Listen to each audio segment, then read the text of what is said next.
मुजफ्फरनगर के शाहपुर थाना क्षेत्र के कुटबा गांव में उस समय हड़कंप मच गया जब ग्राम प्रधान पद के उम्मीदवार के घर पर दबंगों ने फायरिंग कर दी। पीड़ित मोहित ने बताया कि दबंगों ने न सिर्फ घर पर फायरिंग की बल्कि उनकी मां को बंधक भी बना लिया। हमलावर अपनी गाड़ियां मौके पर छोड़कर फरार हो गए। पुलिस ने सभी वाहनों को कब्जे में लेकर थाने पहुँचाया और पीड़ित की तहरीर पर 2 नामजद व 15 से 20 अज्ञात आरोपियों के खिलाफ मुकदमा दर्ज किया है। पूरा मामला ये है, चुनावी रंजिश का मामला है।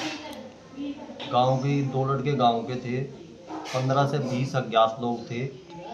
3 गाड़ी, 1 बुलेट मोटरसाइकिल पे थे। आते चुनावी रंजिश में उन्होंने गोली चलाई मेरे ऊपर। गोली चला के वे अपने वाहन छोड़ के यहाँ से भाग गए। 4 वाहन पुलिस को बरामद हुए यहाँ से, 3 गाड़ी, 1 बुलेट। पुलिस लेके चली गई, उन्हें मुकदमा दर्ज हो गया इसमें। मुजफ्फरनगर के जिला कलेक्ट्रेट में भारतीय किसान यूनियन के कार्यकर्ताओं ने 17 सूत्रीय मांगों को लेकर जोरदार धरना प्रदर्शन किया। किसानों ने गन्ने के भुगतान, बिजली की समस्या और चकबंदी विभाग में भ्रष्टाचार जैसे मुद्दों को उठाया। साथ ही नए बिजली मीटरों का विरोध किया और गन्ने का उचित दाम देने की मांग की। भाकियू नेताओं ने कहा कि किसान विरोधी नीतियां अब और नहीं चलेंगी। गन्ने के 17 सूत्री मांग है। इसमें मुख्य है तो गन्ना है और बिजली का। अभी 24 की बात चल रही। खास करके 2 मुद्दे है। ऐसा तो कितना भ्रष्टाचार हो रहा है, उसमें भी लोगों की शिकायत है। एक ई रिक्शा वाले है जो अपने गुजर बसर कर रहे हैं, उनका भी वो मामला। तो प्रशासन के सामने ऐसी ज्यादा चुनौती नहीं है। ये जो निपटावे बात तो निपटा सके। गन्ने के भुगतान की बात है, कई मिल है जो बजाज ग्रुप है, कितनी गड़बड़ हो रही है इसमें। और जगह जगह ये भ्रष्टाचार का आरोप है। भाई तभी इन्हीं के जिम्मे है ये जो भ्रष्टाचार या कहीं भी होगा, पुलिस वाले प्रशासनिक अधिकारी इतना वो गड़बड़ कर रहे, तो इसमें सुधार करो, ऐसा ना करो। पढ़ा लिखा समाज आज सब कुछ जाने, जो किसी की समस्या है उनका समाधान करो। हमें कोई शौक नहीं है ये धरना प्रदर्शन का, कोई शौक नहीं है। यहाँ से हम बैठे, काम धंधा भी छूटे, तो प्रशासन को अवगत कराना है। भाई इस तरह की जो दिक्कत है इनका समाधान करो और तुम भी ठीक रहो, हम भी ठीक रहे। मुजफ्फरनगर में दीपावली से पहले खाद्य विभाग ने मिलावटखोरों पर कड़ी कार्रवाई की। विभाग की टीम ने अब तक 70 फूड नमूने लिए और 16 कुंतल मावा सीज कर 30 कुंतल मावा नष्ट किया। एसडीएम निकिता शर्मा और सहायक आयुक्त अर्चना धीरन की मौजूदगी में यह कार्रवाई की गई। अर्चना धीरन ने जनता से मिलावट रहित खाद्य पदार्थों का सेवन करने की अपील की। इस समय दीपावली के अवसर पर हमारी खाद्य विभाग टीम पूरे जनपद में सक्रियता से कार्रवाई कर रही है और जहाँ जहाँ पर भी मिलावट का संभावना है, जहाँ पर संदेह है, वहाँ पर कार्रवाई कर सैंपल लिए जा रहे हैं, नष्टीकरण किया जा रहा है, जब्तीकरण किया जा रहा है और सैंपल से लेकर के प्रयोगशाला भेजे जा रहे हैं। अभी तक करीब 70 नमूने हम ले चुके हैं और इस करीब 16 कुंटल की खाद्य सामग्री सीज की जा चुकी है, जिसकी कीमत करीब 3.5 लाख रुपए है और करीब 30 कुंटल खाद्य सामग्री को कब नष्ट कर चुके हैं, जिसकी कीमत करीब 6.5 लाख रुपए है। मुजफ्फरनगर में खाद्य विभाग की बड़ी कार्रवाई के बाद व्यापारियों ने प्रेस कॉन्फ्रेंस कर अपनी बात रखी। व्यापारियों ने कहा कि मावे का फेट 24% आया, जो मानक से कम है, पर यह नुकसानदायक नहीं। उन्होंने बताया कि दूध की क्वालिटी पशु के चारे पर निर्भर करती है। डीएम ने कहा कि नियमों के अनुसार ही कार्रवाई होगी। व्यापारी संघ ने दोहराया कि वे मिलावटखोरी के खिलाफ हैं। मामला ये है, एक मावा लगभग 6 दिन पूर्व फक्करशाह चौक पे पुलिस के द्वारा पकड़ा गया था। वहाँ फूड विभाग की टीम भी आ गई थी, सिटी मजिस्ट्रेट साहब की भी नॉलेज में ये सारा मामला सैंपल हो गया। हम आड़ती लोग भी वहाँ पहुँच गए और हमारे कुछ व्यापारी नेता भी वहाँ गए। वो उस मावे को सैंपल लेके डेस्ट्रॉय की बात करने लगे। डीओ वहाँ मौजूद थे। हमने कहा कि आज तक ऐसा कभी नहीं हुआ कि सैंपल लेने के बाद फिर मावा डिस्ट्रॉय की बात हुई हो। प्रथम दृष्टा आपको खराब लग रहा हो तो फेंक देते। उन्होंने कहा नहीं, प्रथम दृष्टा तो ठीक लग रहा। तो फिर कुल मिला के इस बात पे समझौता हो गया कि इसे सैंपल आने तक डीप फ्रीज में रख दें। वो मावा डीप फ्रीज में रखा गया। कल मुझे जानकारी हुई, रिपोर्ट मैंने देखी तो नहीं अपनी आंखों से, तो मुझे ये जानकारी हुई कि उसका सैंपल आ गया। उसके सैंपल में जितनी जांच होती है सब पास आई, केवल वो फैट में 27.8 आया। मानक के अनुसार 30% होना चाहिए। हम एडीएम प्रशासन से मिलेकर और मावे वाला भी हमारे साथ था। हमने अपनी बात रखी कि ये हार्मफुल नहीं है, कोई भी गाय या भैंस कम फैट का दूध दे सकती है। जिसको चारा अच्छा मिलता है, बिनोला मिलता है, गेहूं मिलता है, वो फैट ज़्यादा वाला दूध देती है, और जिसे खाली भूसा या पाती मिलती है तो वो कम फैट वाला दूध देती है। वो हमारी बात से सहमत थे, लेकिन फिर भी उन्होंने कहा कि नियम अनुसार ये मावा डेस्ट्रॉय होगा। तो हमने डीएम साहब से भी प्रयास किया बात करने का, बात भी हो गई। तो उन्होंने कहा कि जो नियम अनुसार होगा वही होगा। मुजफ्फरनगर पुलिस ने नशे के कारोबार से जुड़ी बड़ी कार्रवाई की है। शामली के जिझाना निवासी अब्दुल कादिर की करीब 10 करोड़ रुपए की संपत्तियों को एनडीपीएस एक्ट के तहत सीज कर दिया गया। पुलिस ने मुजफ्फरनगर, बागपत और सहारनपुर में फैली 5 संपत्तियों पर कार्रवाई शुरू की है। बता दें कि अब्दुल कादिर को 2 माह पहले ड्रग्स केस में गिरफ्तार किया गया था। एसएसपी संजय कुमार वर्मा ने बताया कि यह कार्रवाई ऑपरेशन सवेरा के तहत की गई, जिससे नशे के सौदागरों में हड़कंप मच गया है।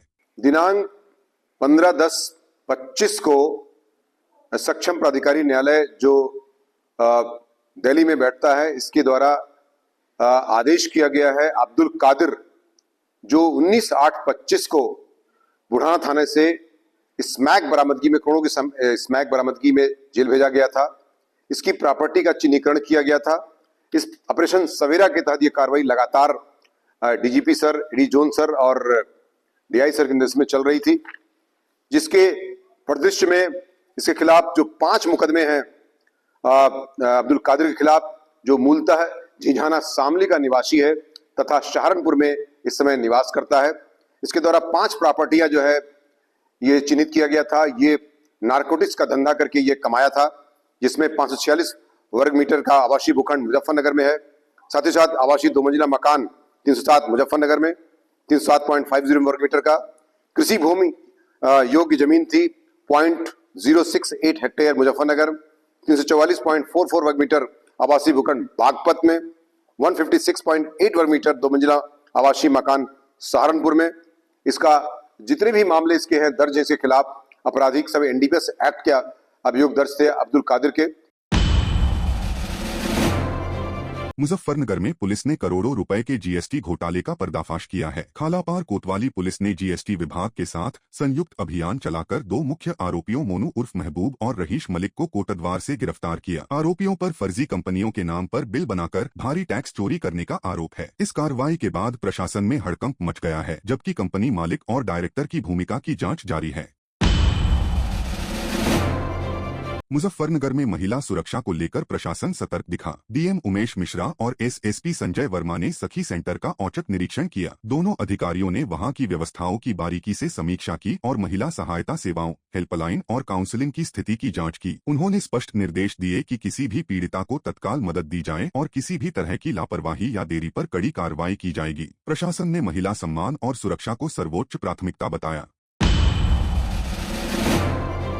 हरियाणा कैडर के दलित एडीजीपी वाई पूरन कुमार की मौत ने पूरे देश को झकझोर दिया है। 7 अक्टूबर को चंडीगढ़ स्थित सरकारी आवास पर उन्होंने खुद को गोली मारकर आत्महत्या कर ली थी, लेकिन परिवार का कहना है कि यह आत्महत्या नहीं बल्कि हत्या है। 9 पन्नों के सुसाइड नोट में उन्होंने कई अधिकारियों पर जातिगत भेदभाव और उत्पीड़न के गंभीर आरोप लगाए थे। परिवार ने सीबीआई जांच और सुरक्षा की मांग की है। वहीं अब तक किसी भी आरोपी अधिकारी पर कार्रवाई न होने से आक्रोश बढ़ता जा रहा है। कलेक्ट्रेट ऑफिस पर बहुत हरियाणा की घटना है, बहुत विभत्स घटना है। इसमें जो है एडीजीपी, जो पूरे प्रदेश का दूसरे नंबर का पुलिस का सबसे बड़ा अधिकारी होता है, उसने जातिवाद के कारण और प्रताड़ना के कारण आत्महत्या कर ली।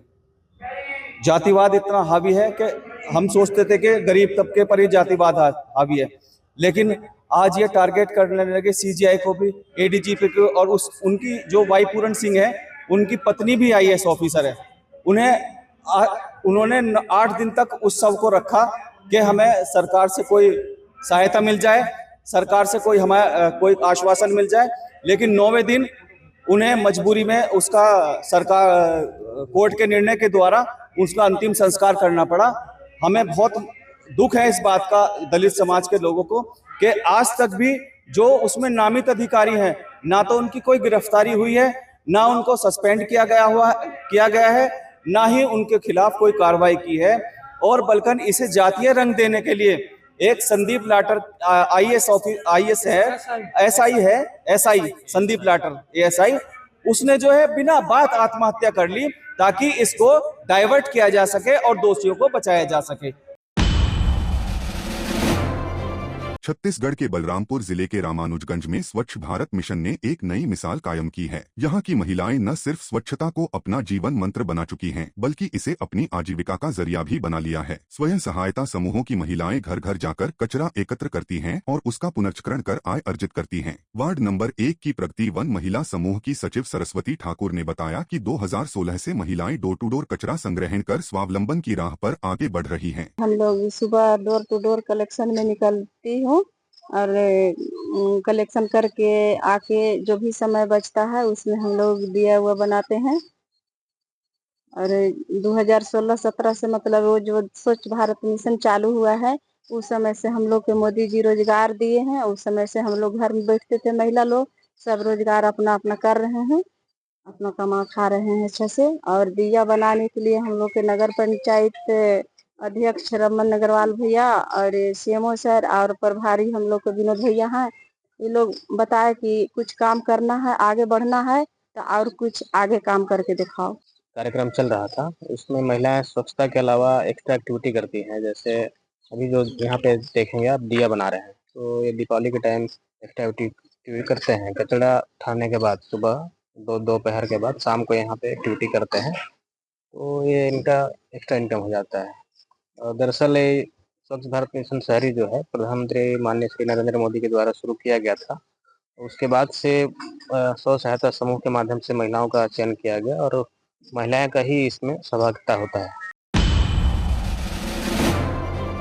मुजफ्फरनगर के श्री राम कॉलेज में दिवाली फेस्टिवल मेले का आयोजन हुआ। कॉलेज परिसर में सैकड़ों स्टॉल लगाए गए, जिनमें अधिकतर स्वदेशी उत्पाद प्रदर्शित किए गए। बिजनौर सांसद चंदन चौहान ने मेले का उद्घाटन करते हुए स्वदेशी वस्तुओं को अपनाने का आह्वान किया। मेले में छात्रों द्वारा बनाए गए खाने पीने के सामान, कपड़े और दिवाली के साथ सामान की भरमार रही। क्षेत्रवासियों को सभी को धनतेरस की, दीपावली की, गोधन की, भाई दूज की हार्दिक शुभकामनाएं।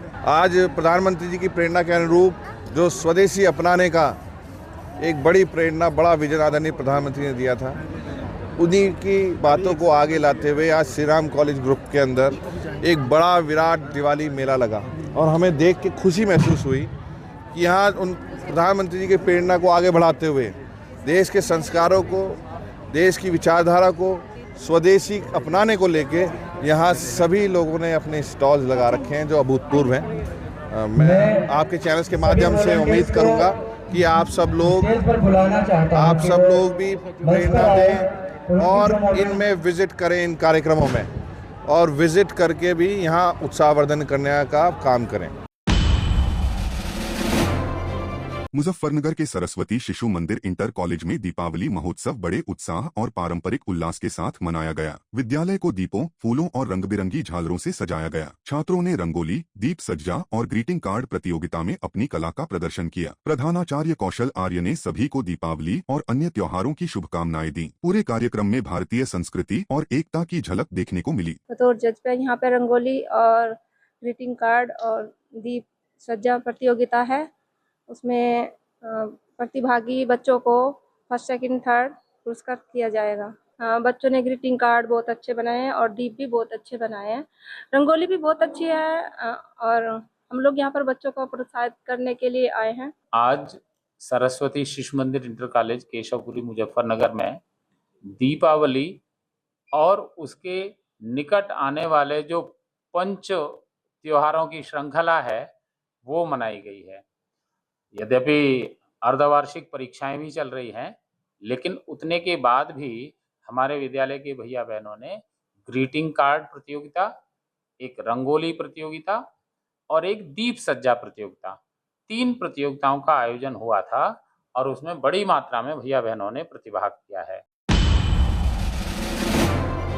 बिहार चुनाव से पहले विपक्ष के महागठबंधन में सब कुछ ठीक नहीं दिख रहा। लगातार बैठकों के बावजूद सीट बंटवारे पर सहमति नहीं बन पा रही है। वहीं एनडीए ने अपने उम्मीदवारों की घोषणा कर चुनावी मैदान में उतरने की तैयारी पूरी कर ली है। विपक्ष के भीतर मचे घमासान पर अब एनडीए नेताओं ने भी निशाना साधा है। सवाल उठ रहे हैं कि क्या महागठबंधन एकजुट होकर चुनाव लड़ पाएगा या फिर अंदरूनी कलह इसका नुकसान करेगी। अरे सीट शेयरिंग छोड़िए ना, सूची एक भी आई है हमारी तो 243 में 238 की सूची हमने जारी कर दी सभी दलों ने। जेडीयू 101 की 101, बीजेपी 101 की 101 सूची आ गई, लोजपा 29 में से 23 की सूची आ गई, 25 की मांझी जी की पूरी सूची आ गई, उपेंद्र कुशवाहा के 6 में 4 की सूची आ गई। इनकी एक भी सूची आप लोगों ने देखा है?